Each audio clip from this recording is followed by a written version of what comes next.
Olá, boa noite para você. Vamos aos destaques desta segunda-feira, 21 de outubro. Depois que procuradores pediram um plano de emergência da União sobre a situação das manchas de óleo no litoral nordestino, a Justiça Federal determina que o MPF defina quais medidas devem ser executadas pelo governo federal. O vereador e presidente do Diretório Municipal do PT, Honorato Fernandes, é o entrevistado de hoje no JG. Em pauta, a situação do partido no Maranhão e as ações na Câmara Municipal. Escritora maranhense Daniela Dino lança livro com mais de 90 poemas. A inspiração traduzida em páginas ao longo de 7 anos. A Rua Grande assim nem parece segunda-feira. Lojas fechadas no feriado do Dia do Comerciário. O Jornal da Guará está começando agora.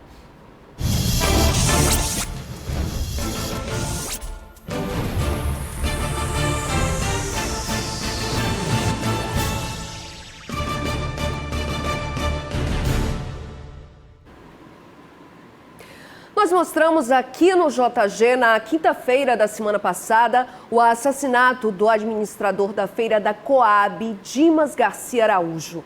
O único suspeito, conhecido como Nilson Ratão, ainda não foi preso. A polícia segue com as investigações que apontam para várias versões do crime. O foco da polícia é encontrar Nilson Ratão, o principal suspeito de ter executado o administrador da feira da Coab. Só assim, entre tantas versões que já apareceram, ele possa relatar para a polícia qual a real motivação para o crime. O principal objetivo da polícia nesse momento é identificar a autoria e encontrar também as circunstâncias do crime, poder apontar a motivação correta, do crime. E, por enquanto, o que a gente tem de concreto é que realmente o criminoso se trata do Robert Nilson, que está sendo procurado para apresentar a versão dele.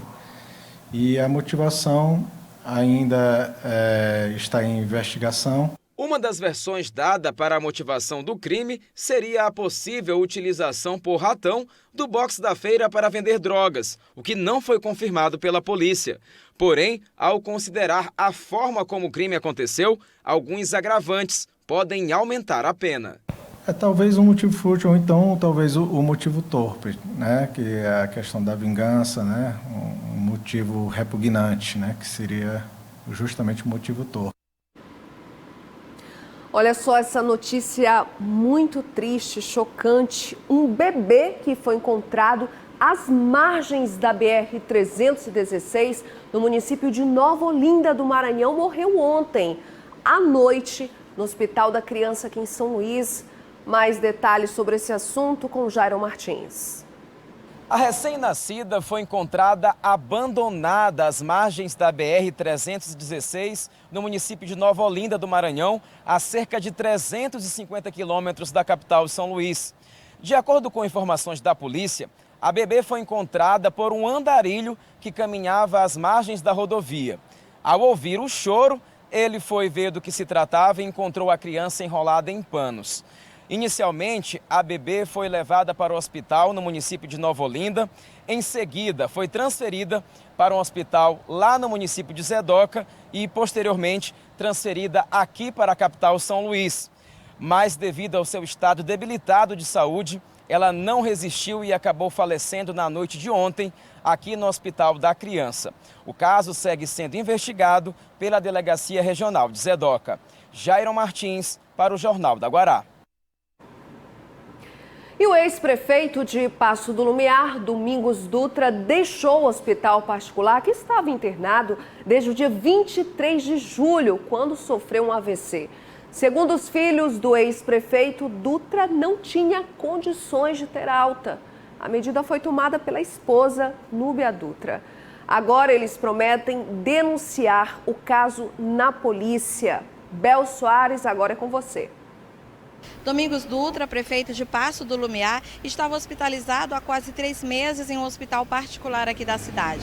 Ele sofreu um AVC, precisou passar por cirurgia e ao longo desse período a TV Guará acompanhou uma verdadeira novela que se travou entre a esposa do prefeito, Núbia Dutra, e os filhos dele. Inclusive, os filhos chegaram a ser proibidos de acompanhar o pai no hospital. Agora mais um capítulo se escreve dessa novela, porque a esposa do prefeito assinou um termo de responsabilidade e retirou Domingos Dutra do hospital.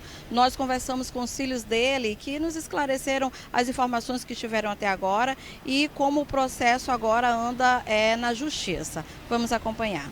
Bom, o hospital nos informou que eles não deram alta, para o nosso pai.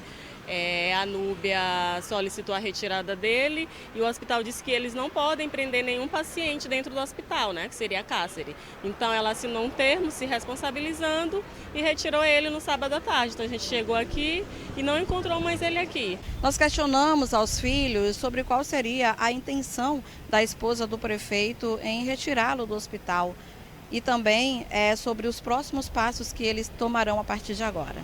Só posso ver, de acordo com a entrevista dela, que ela disse que ele ia voltar em 30 dias para a prefeitura, eu só posso crer que ela esteja com sede. Pela entrevista, eu senti que ela está com muita sede de vingança, Ela quer voltar para a prefeitura, quer se vingar a qualquer custo da vice-prefeita que assumiu interinamente. A gente vai no juiz e aguardar essa documentação do hospital, porque com essa documentação do hospital que comprova que ele não tinha capacidade, ainda que ele está incapaz. Meu pai é um idoso, é como se fosse uma criança e ainda sem memória, sem saber quem está com ele.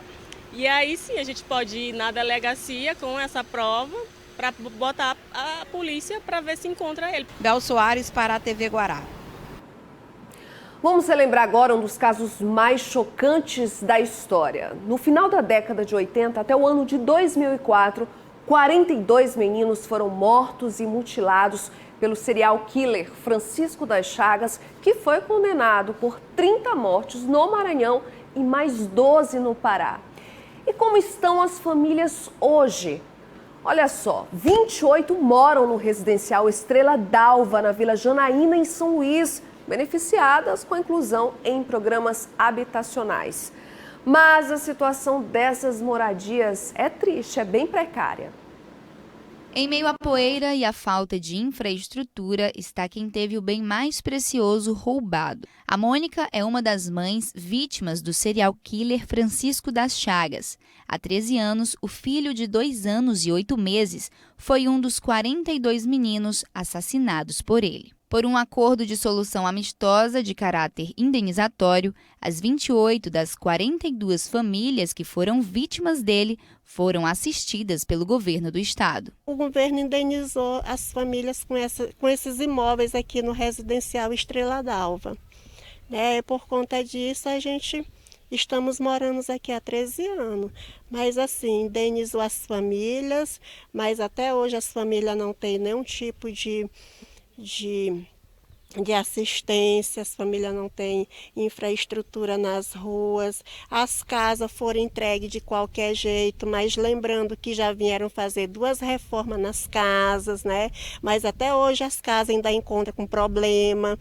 O conjunto Estrela d'Alva, no bairro Vila Janaína, tem aproximadamente 460 casas que começaram a ser construídas em dezembro de 2004. 4 meses após a invasão da área, que tem 16 mil metros quadrados.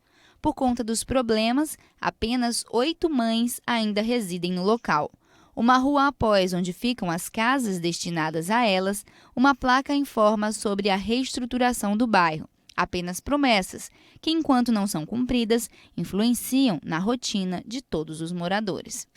A minha reclamação, minha reivindicação em relação às crianças daqui do bairro que vivem problemas no problema respiratório, principalmente minha filha, que eu escutei de um médico meu, do médico que fez a consulta com ela, que ela tem problema de coqueluche, e que ela está em um tratamento, mesmo assim esse tratamento não vai fazer efeito, porque aqui, o meu bairro, ele não tem estrutura para que aquele medicamento que ele está sendo repassado para ela vai fazer efeito, porque é cheio de poeira.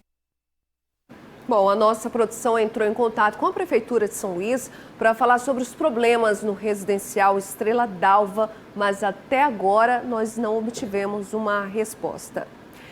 E a seguir, uma entrevista aqui no estúdio com o vereador e presidente do Diretório Municipal do PT, Honorato Fernandes. Fica aqui comigo, eu volto já já.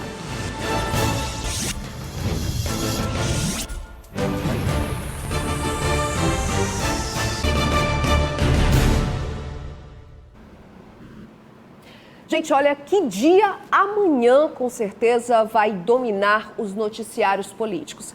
É a votação do segundo turno da reforma da Previdência no Senado. E ainda amanhã, antes do plenário, também está prevista a análise de emendas apresentadas pelos senadores na Comissão de Constituição e Justiça lá no Senado. Paralelo a isso, o governo tenta emplacar outra reforma, a tributária. O senador pelo Maranhão, Roberto Rocha, que é o relator da reforma tributária na CCJ do Senado, fala pra gente sobre essa reforma que propõe unificar e simplificar o sistema de impostos no Brasil. O senador acrescentou ao relatório uma série de medidas para o Maranhão. Reforma da Previdência e reforma tributária, nós estaremos, enfim, criando o melhor ambiente de negócio para o Brasil. E nós, no Senado, estamos tendo um olhar muito especial para o Maranhão na reforma tributária.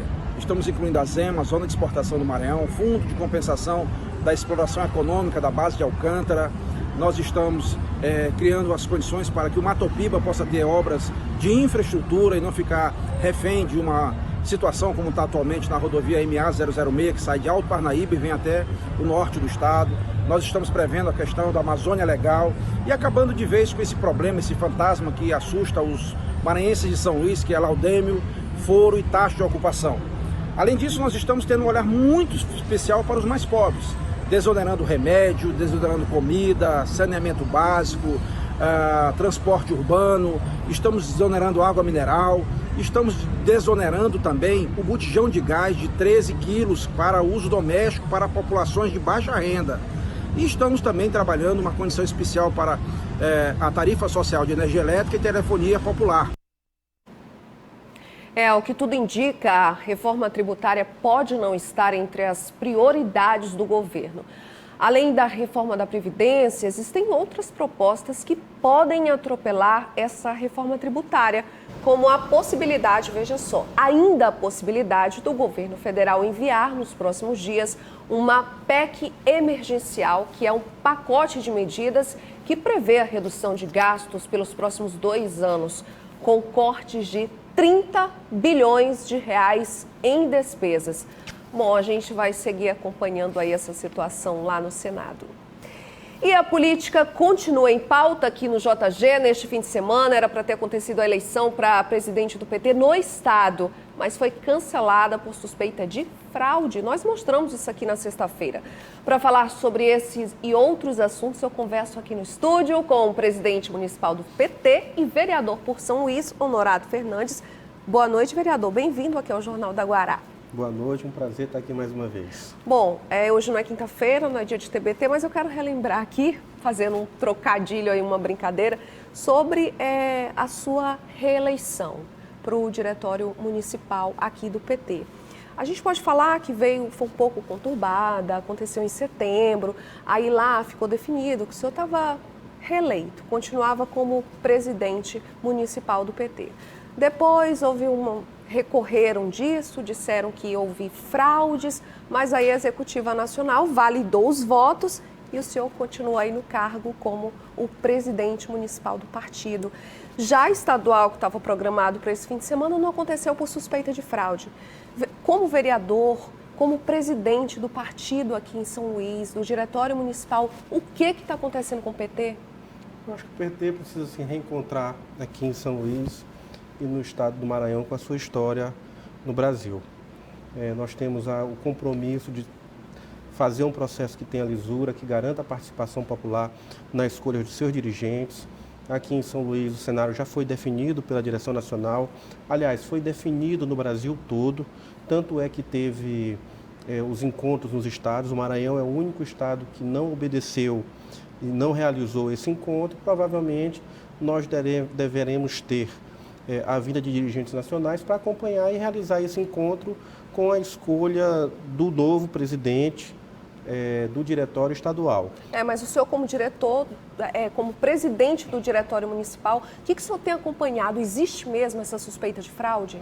Olha, como o processo é um processo manual, existem muitas falhas, inclusive as que são questionadas com relação a assinaturas feitas em quem não está mais presente, quem não está mais vivo. Existiu um caso que foi identificado, que pode tanto ser fraude, efetivamente, mas pode ser também simplesmente alguém que assinou na lista de alguém que já partiu, porque os dados não são cruzados. Agora, a direção nacional já teve o entendimento. O entendimento executivo é de que valida-se o resultado eleitoral, tendo em vista que são casos extremamente pontuais, que não interferem no resultado global. Tanto é que o encontro nos estados já ocorreu e esses votos são anulados, são retirados, como se faz em assembleias, em sindicatos, quando você tem a divergência de voto com o número de assinaturas, que você vai lá, quem tem mais voto, tira aquele voto que foi considerado, que é considerado ou que beneficia quem tem mais voto da apuração. Acho que esse deve ser o caminho a ser percorrido. A direção nacional ainda vai, a posterior, avaliar esses casos, até para identificar se há má-fé, se é fraude realmente, como tem sido dito, ou simplesmente erro, porque é um processo manual, não é um processo por meio de um voto eletrônico, que seria muito mais tranquilo, porque não há ainda o cruzamento 100% de quem está vivo e quem já faleceu participar, e faz parte do debate político. Agora, eu estou muito mais preocupado com a pauta nacional, que está aí, que amanhã nós temos a reforma da Previdência, que está em pauta, uma Previdência extremamente perversa para as mulheres e para os homens do campo, diga-se de passagem, para servidores públicos. Então, essa é uma pauta que a gente tem que estar discutindo também na cidade de São Luís. E agora a minha preocupação é em chamar toda a força política do nosso partido, em dialogar muito, para que nós possamos, num curto espaço de tempo, terminar de elaborar uma proposta e um debate qualificado para a cidade de São Luís. Acho que esse é o grande desafio do momento agora. Vereador, falar em força política e do partido, é verídica a história de que, na época da eleição para o Diretório Municipal, qual o senhor foi reeleito, menos de 5% dos filiados compareceram para a votação? Nós tivemos, um número bem inferior ao número de filiados do partido. Nós tivemos, ao final, 8 mil filiados habilitados para votarem. E tivemos em torno de 1.530. Não é um número muito pequeno. O que está afastando as pessoas do partido? Primeiro, que não é um voto obrigatório. Segundo, que aqui em São Luís... Mas é de importância, né? Para a eleição do presidente do partido. Mas mesmo assim teve um aumento significativo. Num dia de domingo, num feriado da cidade. Era aniversário de São Luís. 8 de setembro. Além disso, as incertezas dos locais de votação, que foi uma das disputas que teve também, que diminuíram a quantidade de locais de votação, acabou prejudicando a participação desses filiados. E mesmo assim, nós tivemos aí de 8 mil filiados ao todo, em torno de 1.500 filiados presentes, manifestando a sua vontade, o seu desejo de escolher uma nova direção. E diante dessas pedrinhas no meio do caminho aí do PT aqui, eu quero saber, a gente está se aproximando de eleições municipais, ano que vem. Então, a gente já vê alguns partidos definindo aí. Qual a situação do PT aqui em São Luís? Vai ter pré-candidatura à prefeitura? Olha, essas pequenas pedras eu quero aproveitar não para tropeçar, muito menos o meu partido. Eu quero pegar essas pedras e ajudar a construir uma fortaleza que faça a representação que merece o PT a nível nacional, aqui também na cidade de São Luís. Tenho defendido um debate, eu acho que o debate começa ouvindo a cidade na construção de uma proposta, para depois sim poder se apresentar um nome que represente essa proposta do nosso partido. Nosso partido é um partido gigante, que tem uma força política muito grande em termos de conjuntos de partidos, tanto é que é o partido reconhecido, tem uma liderança fortíssima que é o presidente Lula, que está doido para fazer campanha, e o meu desejo e a minha vontade é propagar isso perante os meus companheiros para que a gente faça a disputa majoritária. Mas antes disso, antes de escolher o nome, eu acho que a gente tem que construir essa proposta, consolidar uma proposta que seja no entorno e também no centro do interesse da população. Falar em interesse da população e trazendo o assunto agora aqui para a Câmara Municipal de São Luís, vereador, o senhor se posicionou várias vezes contrário a uma das medidas do plano diretor que trata sobre a redução da zona rural de São Luís. O senhor já se posicionou contrário a isso. Eu quero saber o que efetivamente o senhor fez junto à comunidade da zona rural de São Luís. Houve alguma conversa com lideranças sobre esse assunto? Hoje mesmo, para você ter ideia, eu estou vindo agora, fui ao médico rapidinho e vim para cá.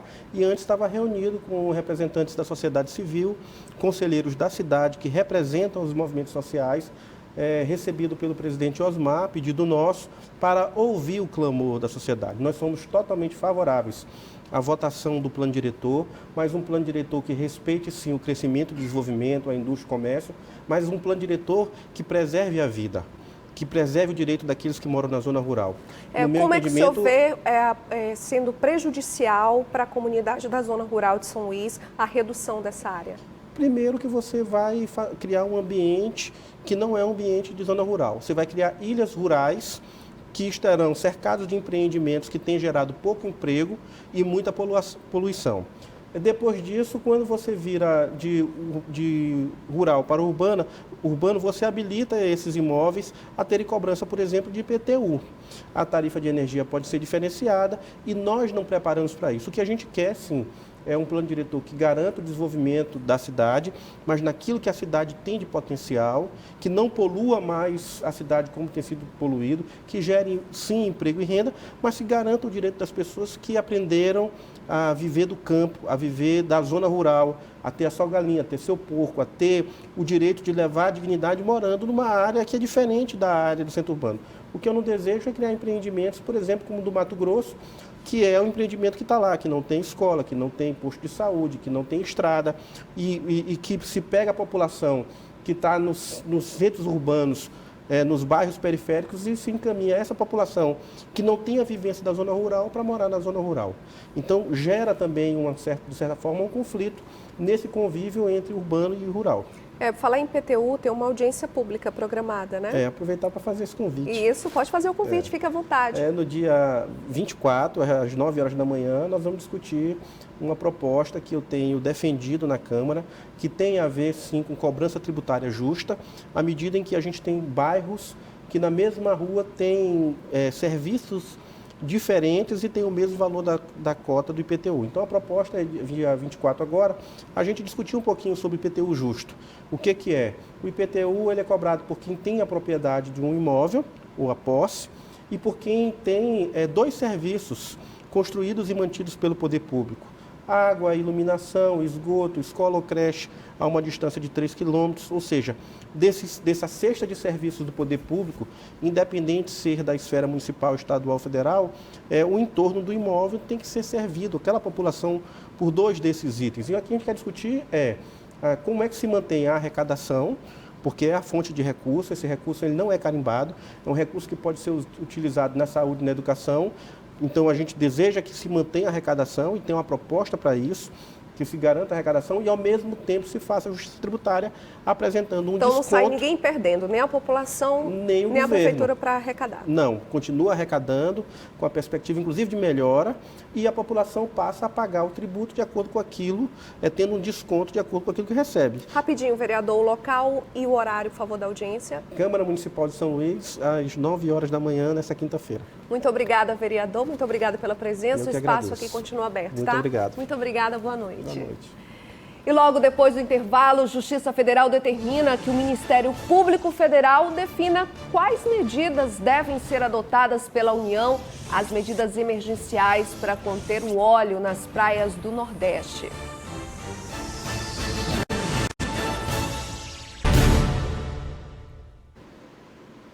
Estamos de volta com um dos maiores desastres ambientais do Nordeste. As manchas de óleo, que segundo o último relatório do IBAMA, já atingiram 74 municípios do litoral do Nordeste. É a vida marinha ameaçada. Depois que procuradores pediram um plano de emergência da União, a Justiça Federal volta para o MPF e pede que defina que medidas devem ser executadas pelo governo federal. O derramamento de óleo na faixa costeira do Nordeste, registrado desde o início de setembro, atingiu 9 estados. As manchas de petróleo se tornaram visíveis em mais de 160 praias, colocando em risco a vida marinha num raio de 2.000 quilômetros da costa brasileira. A contaminação por óleo ela é uma contaminação, é um impacto em grande dimensão, porque ela afeta a água, sedimento e toda a biodiversidade marinha. Segundo o último relatório do IBAMA, 13 pontos do litoral do Maranhão foram afetados, dentre eles a reserva de Cururupu, maior reserva marinha e costeira, Ilha Caçacoeira, uma reserva extrativista, e Itatinga, praia localizada em Alcântara. O ponto identificado em São Luís é na praia de São Marcos, na Avenida Litorânea, onde foi encontrado óleo na faixa de areia. Para o Ministério Público Federal, a União está sendo omissa ao não cumprir as medidas protetivas e não trabalhar de maneira articulada para atender todas as regiões afetadas. A partir do momento em que a União, em que houver essa decisão judicial, determinando a União no prazo de 24 horas, efetivar esse Plano Nacional de Contingência, cada um dos procuradores ambientais em cada um desses estados irá acompanhar esse cumprimento. Porque esse Plano Nacional de Contingência, que ele foi estruturado pelo Decreto 8.127 de 2013, ele estabelece uma série de obrigações. Porque o que ocorre? No ponto de vista da instituição, do Ministério Público Federal, está havendo uma omissão da União em tratar essa questão de forma coordenada e organizada. Por conseguir atingir vários níveis da água, as tartarugas são os animais que mais sofrem quando acontecem acidentes como esse. Há cerca de 20 dias, foi encontrado um animal na costa de Alcântara. Nós estivemos lá, o meu laboratório, com pesquisadores aqui do Departamento de Oceanografia, mas o animal já tinha sido liberado. Comunidades, pessoas locais, habitantes locais, fizeram a limpeza, tiraram boa parte do óleo e devolveram o animal para o mar. Acredita-se que ele não tenha morrido porque a gente não teve notícia de encalhe de nenhum bicho depois dessa ocorrência. A gravidade da situação levou o Ministério Público Federal a ajuizar uma nova ação contra a União. O processo, assinado por 9 procuradores, pediu que a Justiça Federal obrigasse a União a acionar em 24 horas o Plano Nacional de Contingência para incidentes de poluição por óleo em águas sob jurisdição nacional, o que também não foi cumprido. A União ela estaria atuando com relação a todo esse desastre de uma forma, de certa forma, amadora. E esse decreto traz uma série de requisitos, uma série de ações quando ocorre esse tipo de desastre. Atuação conjunta, coordenada, você tem também destinação de recursos, você tem relatórios, você tem um acompanhamento por parte não só da União, mas também de várias autoridades ligadas ao Ministério do Meio Ambiente, Ministério dos Transportes, Secretaria de Portos, até mesmo a Agência Nacional de Petróleo, Petrobras. Toda uma instituição, todas as instituições relacionadas a óleo, relacionadas a meio ambiente, elas devem participar desse Plano Nacional de Contingência. Vamos atualizar essa situação? Pois bem, em coletiva à imprensa ontem, a Maria informou que o governo federal vai cobrir todos os custos dos estados e municípios que trabalham para limpar a costa. Quem confirmou essa informação de que a União vai fazer o repasse de recursos foi Leonardo Pontel, que é almirante de esquadra e comandante de operações navais da Marinha. Os mais desatentos podem ter tido uma surpresa nesta segunda-feira bem diferentona. As lojas fechadas, a Rua Grande deserta. É um feriado, o feriado do Dia do Comerciário. Cenário atípico para uma segunda-feira. Rua Grande deserta e lojas fechadas. Porque é bem movimentado, sempre o pessoal correndo de um lado para o outro, é diferente. É bem verdade, a gente fica até um pouco receoso de andar, Rua vazia, Mas é bom porque é feriado pro pessoal que trabalha também, né? Pois é, o feriado do Dia dos Comerciários cai toda penúltima segunda-feira do mês de outubro. O repouso remunerado para a categoria é resultado de um acordo entre patrões e empregados realizado em uma convenção coletiva de trabalho. E durante a manhã desta segunda-feira, representantes do Sindicato dos Comerciários estiveram em vários bairros da capital para checar o cumprimento dessa determinação e verificar se as lojas estão assim, de portas fechadas. As empresas que não respeitarem o Dia do Comércio poderão ser multadas. Por isso, nos bairros, lojas fechadas. Apenas as farmácias estavam abertas, cumprindo legislação específica. E com os supermercados também fechados, os feirantes aproveitaram para faturar. Verdade, tem que não pode parar, né? A gente tem que comprar as coisas aí. Ô, amor. A venda aumenta mais com o supermercado fechado. E com isso a gente aproveita para fazer uma boa venda. As vantagens de um feriado como esse aí, em plena segunda-feira é que o trânsito ficou bonzão hoje, né? E a seguir, maranhense Daniela Dino conta inspiração para escrever mais de 90 poemas. E agora ela divide com o público em um livro que foi lançado neste fim de semana. Mas fique agora com a Tábua de Marés para amanhã.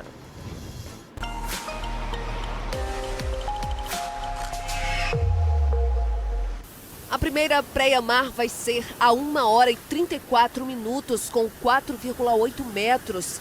Às 8h20 da manhã tem baixa-mar, com 1,3 metros. À tarde tudo muda e a partir das 14h38 tem a segunda praia-mar do dia, com 4,6 metros. E às 21h, a terça-feira encerra com baixa-mar de 1,8 metro.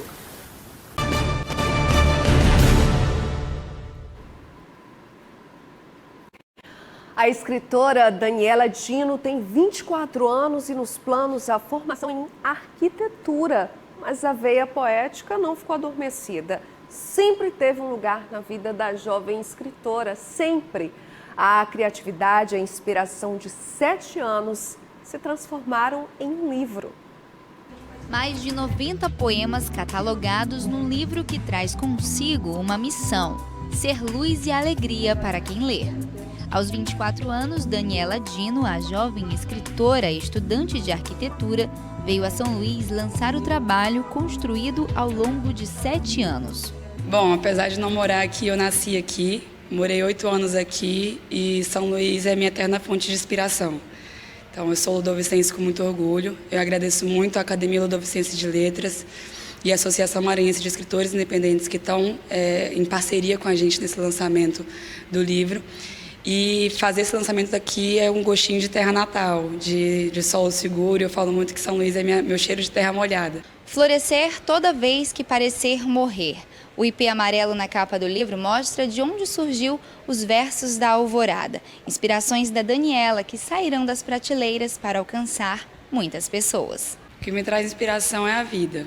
Eu acho que ao longo da vida a gente encontra vários desafios, várias dificuldades, várias conquistas, e o verso da Alvorada ele vem no sentido de a gente conseguir sempre renascer e trazer luz diante de todos esses momentos vividos.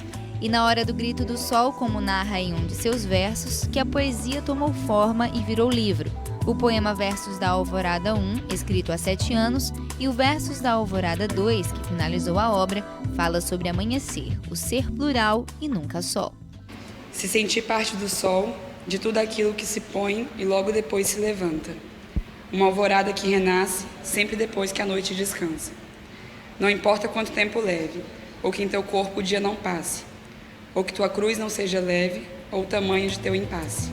Se por teimosia ou poesia, agora ela floresce com a mesma energia dos ipês e tem na livraria Ame o fruto de sua mente em constante criação. Há 7 anos eu conheci a saudade, que foi um dos sentimentos mais desafiadores que eu me deparei na minha vida. E a saudade dentro do peito, ela aperta muito. Então eu precisei encontrar alguma forma de colocar para fora tudo aquilo que estava borbulhando dentro de mim.